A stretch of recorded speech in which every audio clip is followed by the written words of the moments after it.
इस कलयुग की पिछली पीढ़ी में साध संगति का मिलना पूज्य गुरुदेव भगवान की विशेष रजा के बिना संभव नहीं होता है। आने वाले समय में तो पूरा विश्व ही साध संगति से जुड़ेगा। परमेश्वर को प्रसन्न करने की जो भक्ति क्रिया साध संगति में स्वयं परमेश्वर रामपाल जी ने ही अपने भक्तों में प्रेरणा करके शुरू करवाई है, पूरा विश्व इसी विधि से सतभक्ति किया करेगा। क्योंकि परमात्मा कहते हैं कि जब जब इस पृथ्वी पर शास्त्र अनुकूल सतभक्ति की शुरुआत होती है तो शुरुआत में काल रोड़े अटकाता ही अटकाता है। क्योंकि काल को यदि सबसे ज़्यादा परेशानी है तो केवल सतभक्ति से और सतभक्ति करने वाली आत्माओं से। लेकिन भाइयों और बहनों, आप और हमारे ऊपर तो पूर्ण ब्रह्म परमात्मा कबीर देव अल्लाहु अकबर सतगुरु रामपाल जी का हाथ है, उनकी मेहर है, उनकी रज़ा है। इसलिए उनकी छत्र छाया में, उनकी सिक्योरिटी में आप और हम सभी भगत भाई बहन ये सभी शास्त्र अनुकूल भक्ति क्रिया उनको प्रसन्न करने वाली निर्विघ्न रूप से कर रहे हैं।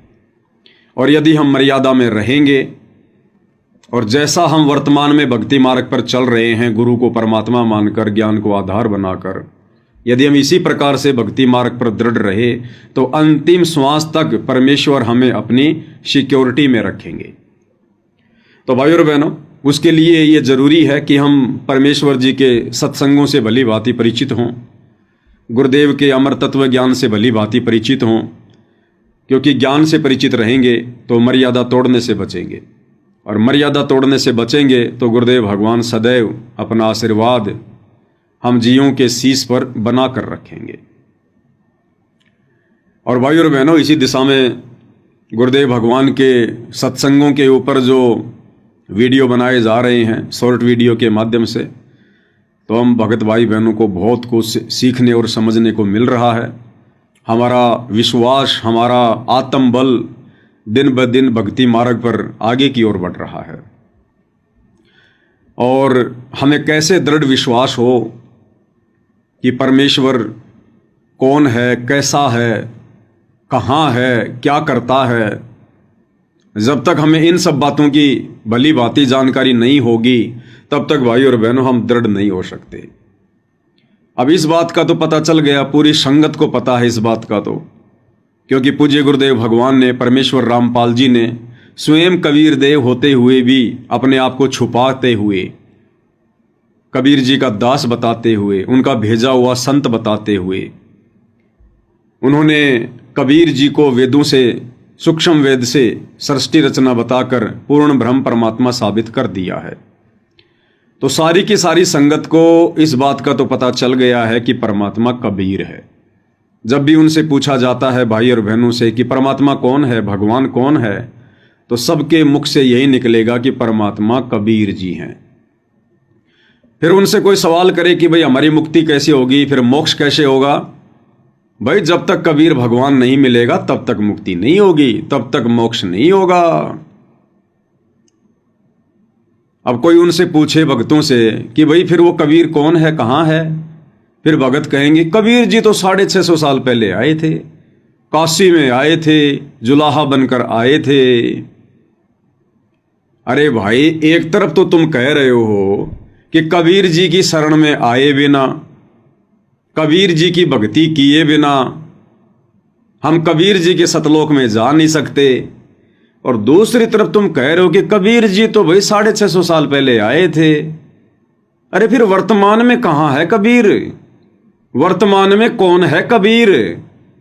अब मुझे भूख लग रही वर्तमान में, मुझे प्यास लग रही वर्तमान में, और मैं रोटी पानी के विषय में किसी से पूछूं, क्योंकि दुनिया कहती है कि रोटियां खाने से भूख मिटेगी, पानी पीने से प्यास बुझेगी, और कोई तरीका नहीं है, नहीं तो मर जाओगे। और भूखा आदमी कहे कि भाई रोटियां कहाँ हैं, पानी कहाँ है? अब वो सामने वाला जो रोटी पानी की महिमा कर रहा है दिन रात, वो कहे रोटी पानी तो 650 साल पहले आए थे। अरे तो नालायको, फिर तुम कैसे जिंदा हो? तुम क्या खा रहे हो? फिर मुझे भूख वर्तमान में लग रही, प्यास वर्तमान में लग रही, तो वर्तमान में रोटी पानी चाहिए ना। 650 साल पहले रोटी पानी थे, आज उनकी फोटोएं देखने से मेरी भूख थोड़ी मिटेगी। मुझे तो वर्तमान में ओरिजिनल रोटी चाहिए, ओरिजिनल गिलास पानी का चाहिए। तो भाई और बहनों, परमेश्वर रामपाल जी की संगत को, जो विशेषकर इन सतलोक आश्रमों से जुड़ी हुई है, उन भाई बहनों को इतना तो ज्ञान हो गया कि परमात्मा कबीर जी हैं, जो 650 साल पहले आए थे। लेकिन उनको ये विश्वास नहीं है कि वो परमात्मा कबीर जी वर्तमान में कहाँ है, कौन है। और जब तक ये हमारे हृदय में नहीं समाएगी बात है कि वर्तमान में कबीर जी कौन है और कहाँ है, क्योंकि कबीर जी के बिना भाई और बहनों ये काल हमें सतलोक का रास्ता दे नहीं सकता। और कोई नहीं है यहाँ, चाहे लाख सतगुरु बन जाओ, लाख परमात्मा से परिचित होकर दुनिया ज्ञान प्रचार करे। परमात्मा से परिचित होकर धर्मदास जी ने भी ज्ञान दिया। क्या धर्मदास जी से कोई पार हुआ? खुद भी नहीं हो पाए। परमात्मा से परिचित संत गीसादास जी भी हुए, क्या एक को भी पार किया? मलुकदास जी भी परमात्मा का शतलोक देख कर आए थे, उनके प्रतिनिधि कहलाए, उनकी आत्मा कहलाई, क्या एक भी पार हुआ? गरीबदास जी भी आए थे, एक को भी पार किया उन्होंने? नानक जी को भी सचखंड दिखाकर लाए थे परमात्मा, नानक जी उनके प्रतिनिधि थे, क्या एक भी आत्मा नानक जी ने पार की? पार कौन करेगा? स्वयं कबीर। और कबीर जी अपने वास्तविक ओरिजिनल नूरी रूप में धरती पर आ नहीं सकते। उन्होंने अपना वो तेजोमय शरीर हल्का करके आना पड़ता है। अब हल्का करके आएंगे तो किस लिए आएंगे? आप और हम इंसानों को ज्ञान देने के लिए आएंगे। भाई हम समझेंगे कैसे सतलोक क्या है, सृष्टि रचना क्या है, मोक्ष मार्ग क्या है? जब हमें ज्ञान दिया जाएगा तो ज्ञान कौन देता? गुरु। तो कबीर देव अपने रूप को हल्का करके, सरल करके और ज्ञान देने के लिए आएंगे। जब ज्ञान देंगे तो क्या कहलाएंगे? गुरु कहलाएंगे। और फिर पूज्य गुरुदेव भगवान ने एक सत्संग में बताया कि बच्चों,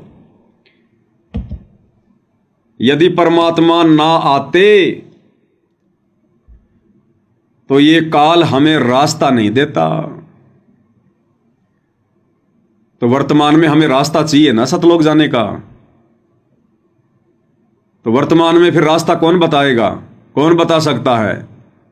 स्वयं कबीर जी बता सकते हैं। परमात्मा के स्वयं आए बिना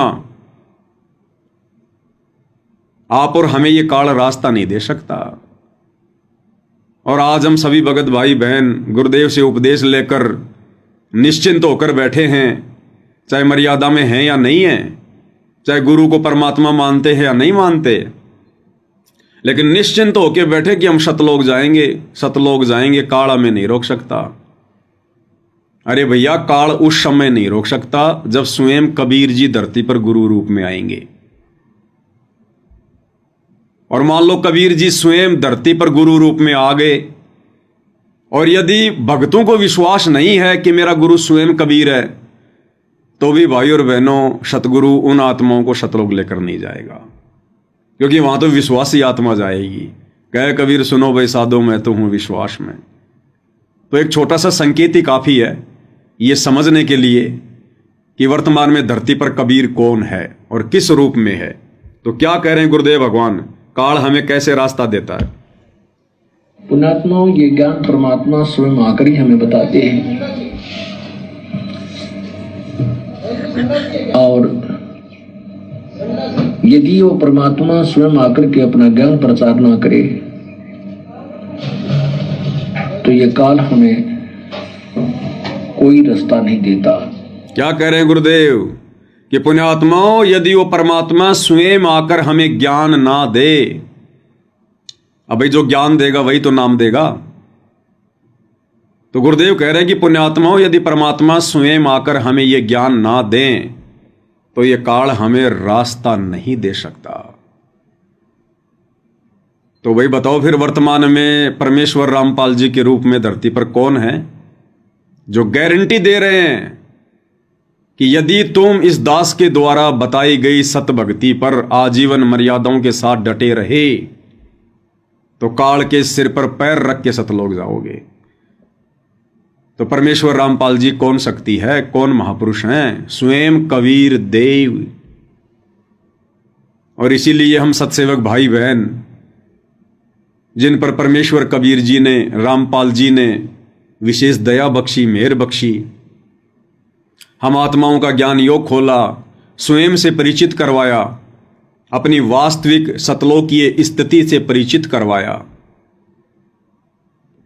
जिस कारण हम आत्माओं ने गुरु को परमेश्वर के रूप में जान लिया, पहचान लिया और अपने मोक्ष के लिए निरंतर आगे की ओर बढ़ रहे हैं। क्योंकि भक्ति मार्ग पर भाई और बहनों, संघर्ष भी वही आत्मा कर सकेगी जिस आत्मा को यह दृढ़ विश्वास हो जाएगा, जिसके हृदय में ज्ञान समा जाएगा कि कबीर भगवान तेरे गुरु के रूप में स्वयं धरती पर प्रकट हैं और नादान, ये मौका बार बार नहीं मिलता है। ये तो बिल्ली के भाग का छीका टूट गया, ये तो दाव लग गया तेरा दाव, इसलिए अब की बार ये दाव मत चूक। सिर धड़की बाजी लगानी पड़े लगा दे, नहीं तो ये सिर तेरे काड़ उखाड़ेगा फिर असंख्यों बार। मुर्गा बना के, बकरा बना के, सैनिक बना के, किसी का दुश्मन बना के तेरी गर्दन उड़ाई जाएगी बार बार। तो ये ज्ञान भाई बहनों के हृदय में समा गया और गुरु को हृदय से परमात्मा मान लिया। तभी तो हम भाई बहन अपने गुरु को ही परमात्मा मानकर इस सत भक्ति को कर रहे हैं। और इसका जीता जागता प्रमाण इस लाखों की संगत में से हम तो छोटे मोटे भगत हैं परमेश्वर रामपाल जी के, जो भाई बहन साथ संगति से जुड़े हैं। हम तो कल के भगत हैं, हमें तो सिर पैर का भी नहीं पता ज्यादातर ज्ञान का।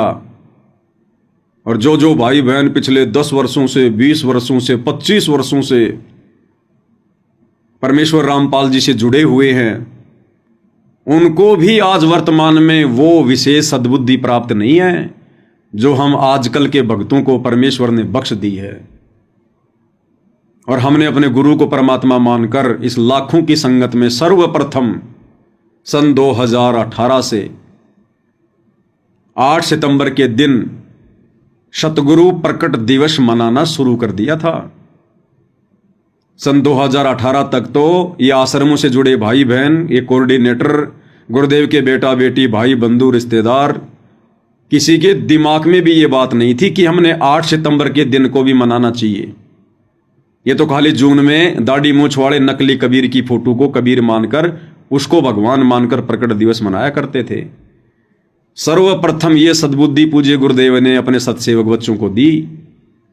और उसके बाद 2018 से फिर देखा देखी में ये सतलोक आश्रम वाले भी 8 सितंबर के दिन गुरुदेव को एक मानुष मानकर, मनुष्य मानकर, अपने जैसा जीव मानकर उनका जन्मदिन मनाने लगे। 2019 में इन सतलोक आश्रम वालों ने सत्सेवक भाई बहनों की देखा देखी सर्वप्रथम 2019 में गुरुदेव का जन्मदिन मनाया था। जन्मदिन स्पेशल इन्होंने पीला पर्चा निकाला था गुरुदेव के नाम की आड़ में, और उस पीले पर्चे में ये लिखा हुआ दिखाया था कि बच्चों, मैं तुम्हारा गुरु, मेरा जन्म 8 सितंबर 1951 को हुआ, इसलिए 8 सितंबर के दिन से तुम लोगों ने मेरा जन्मदिन मनाना है। और इन्होंने जन्मदिन मनाना शुरू किया 2019 से। फिर हम सत्सेवक भाई बहनों ने वीडियो बनाए कि नादानो, ये तुम क्या कर रहे हो? अरे जब हम सत्सेवक गुरु को परमात्मा मानकर, स्वयंभू मानकर, परिभू मानकर उनका प्रकट दिवस मना रहे हैं, क्योंकि ये जीव नहीं है ना, सतगुरु जननी जने जाके माना बाप, पिंड ब्रह्मण से रहित है ना वहां तीनों ताप। ये भैया स्वयं परमात्मा है, कबीर देव है, अपने आप को छुपा रहे हैं। समझो, ये ज्ञान गुरुदेव ने इसीलिए दिया हमें, दुनिया से न्यारा ज्ञान, ताकि हम ज्ञान को आधार बनाकर गुरु की पहचान करें। गुरु स्वयं नहीं कहेगा कि मैं कबीर भगवान हूं। अरे जब हम तुम्हारे छोटे भाई इस ज्ञान को समझकर सतगुरु को प्रकट हुआ मानकर और प्रकट दिवस मना रहे हैं, तो फिर तुम जन्मदिन क्यों मना रहे हो? गुरु को मानुष क्यों मान रहे हो? क्या तुम्हें गरीबदास जी की वाणियां याद नहीं है? गुरु मानुष कर जानते ते नर कहिए अंध, ओहे दुखी संसार में आगे काल के फंदे। कबीरा ते नर अंध हैं जो गुरु को कहते, और हरि के रूठे ठोर है, सतगुरु के रूठे नहीं ठोर। क्या तुम्हें याद नहीं? लेकिन भाई और बहनों, परमात्मा की एक अमरवाणी और है कि राज त्यागना सहज है, सहज नारी का ने, पर मान बढ़ाई ईर्ष्या दुर्लभ तजनाइए। ये मान बढ़ाई और ईर्ष्या यानी ये जलन, ये द्वेष, ये बहुत भयंकर रोग है। एड्स का रोग ठीक हो जाए, कैंसर का रोग ठीक हो जाए, जलन का रोग ठीक हो जाए, लेकिन ये ईर्ष्या का रोग तो भाई और बहनों अति दुर्लभ है ठीक होना, अति दुर्लभ। जिसको एक बार हो जाए तो इन सतलोक आश्रम वालों को, सत्सेवकों से ईर्ष्या हो गई कि भैया हम 8 सितंबर को सतगुरु प्रकट दिवस कैसे मनाएं। सतगुरु प्रकट दिवस के नाम से तो 8 सितंबर को तुम सत्सेवक मनाने लग गए, और जो काम तुम सत्सेवक करते हो फिर हम नहीं करते। भले वो सही है, होता तो सही है, लेकिन फिर ये नहीं करते वो काम, फिर ये सोचते हमारी बेइज्जती हो जाएगी। प्रकट दिवस तो सत्सेवकों ने मनाना शुरू किया, अगर हम इनकी देखा देखी मनाएंगे तो लोग कहेंगे तुम तो सत्सेवकों की देखा देखी चलते हो। तो ईर्ष्या भाव से इन्होंने जन्मदिन मनाना शुरू किया। जन्मदिन हमने इनको बहुत समझाया कि भाई ऐसी गलती ना करो, सतगुरु नाराज होंगे और बहुत महंगा पड़ जाएगा तुम्हें ये जन्मदिन। तो ये बात इनके समझ में आ गई भाई और बहनों, ये बात इनके समझ में आ गई कि एक तरफ तो हम बीच बीच में अपने गुरुजी को भगवान भी कह देते हैं और फिर भगवान का जन्मदिन भी मनाते हैं, तो ये तो उल्टा हो गया। कल को कोई सवाल कर लेगा तो क्या जवाब देंगे। तो इन सतलोक आश्रम वालों ने एक ऐसी तरकीब निकाली अपनी छोटी सोच आधार से कि सांप भी मर जाए और लाठी भी ना टूटे। मनाते तो जन्मदिन ही 8 सितंबर को, लेकिन नाम रख दिया अवतरण दिवस। अवतरण दिवस, ताकि किसी को शक ना हो कि हम गुरुजी का जन्मदिन मना रहे हैं।